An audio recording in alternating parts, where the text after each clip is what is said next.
Greetings, my friends. Welcome to another episode of Badass Unscripted. When I do the Forge, or the Forge Professional, I like to say that the best learning experiences are the ones where you truly meet yourself for the first time. It's one thing to instruct. It's one thing to teach. It's completely another thing to challenge a fellow human being to rise up and meet their limitations, meet their strengths, their passions, their weaknesses, to really peel them like an onion. And for the first time, let them see themselves as the rest of the world sees them. Good and bad, weak and strong. A great educational experience gives you those kinds of aha moments. Because knowledge is finite. There's only so many things in the world that we need to know before we should expect ourselves to act, to start creating, to start doing. And I think, if you bought a new car, wouldn't you read the manual, open it up to get familiar at least with the features that aren't obvious? Where's the spare tire? Where's the spot where I put the jack in if I need to change the tire? Where's the fuse panel? How do I shut the lights off if I'm at the drive-in and I need the radio on, but I don't want the lights on? You got to go into your manual to find that out, don't you? So you've got this beautiful machine that you've invested in. You'd spend the time to know it intimately. But what about you? What about yourself? How many times do you stop to read your own manual? And man, this one could go deep. We could talk about this for an awful long time. There's a couple of areas that I think would be obvious places to start. The first thing is, who are you? What do you want? What drives you? What motivates you? What makes you happy? What makes you sad? Next thing is, what do you fear?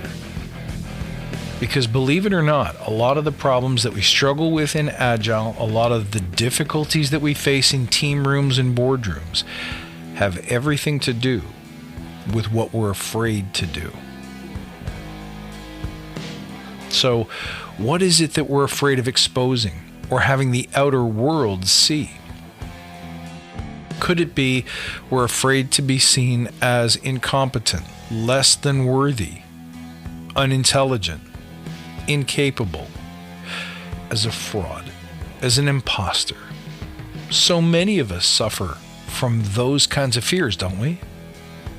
And yet, what would happen if you didn't know what you fear?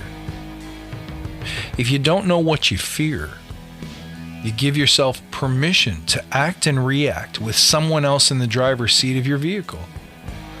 Because you don't know what turns you on, what turns you off, what motivates you, what demotivates you, what gets you scared and converts fear into anger or bitterness or defensiveness.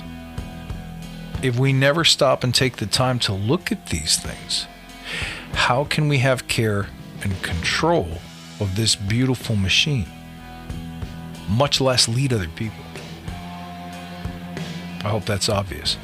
The last thing, or maybe not the last thing, the next thing is, why are you here? What do you believe about your existence on this planet? It must have a reason. And I don't mean a divine reason. I don't mean some kind of supernatural design. But I do mean, what is the intersection of your interests, your passion, your talents? Those things come together in a very unique way, don't they? I often say, no one has to teach an ant how to be an ant and carry grains of sand. Nobody has to teach grass how to grow. Nobody teaches the sun to come up every day. It just does. That's its purpose. That's how it works. As human beings, we similarly have some kind of design. We're meant to do certain things. We got these thumbs, we've got two eyeballs, we've got all of these parts that are intended to help us survive, grow, and expand, to fulfill some kind of purpose. Now add to that the unique experiences that you had growing up, bring you to a place where maybe the way you serve, the way you generate joy and energy and passion for yourself is by being a librarian or being a leader of other people. Maybe you're here to inspire other people to teach. Maybe you're here to be a firefighter, a hero, a defender. Maybe your thing is to be an innovator, a creator, a thinker, someone who designs things that didn't exist before.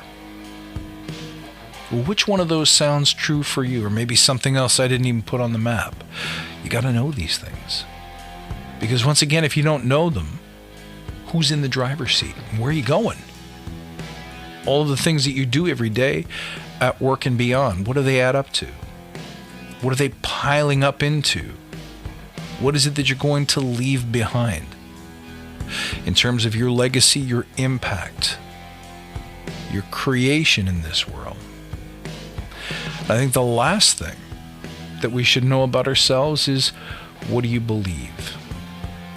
This one's really important because what you believe has been gifted to you from your parents, from your friends, from school, from work, from the rules of our society, from the rules of civilization.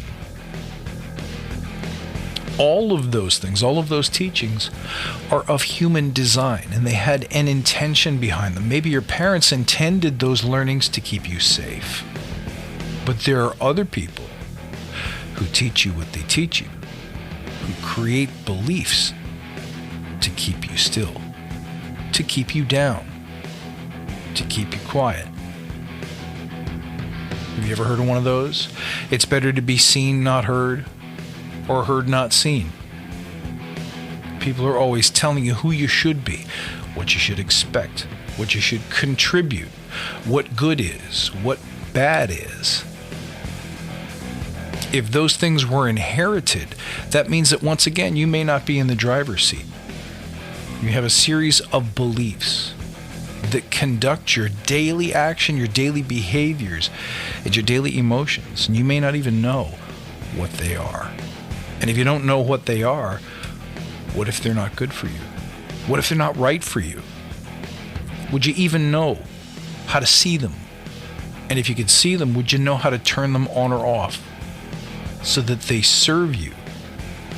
Or so that you can disassemble them, discard them, be rid of them, and replace them with the beliefs that work, so you can do the things that matter.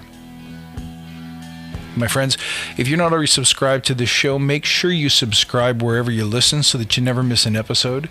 You can go to my website at badassagile.com and find out more about my products and services, and that way you can hire me or get in contact with me.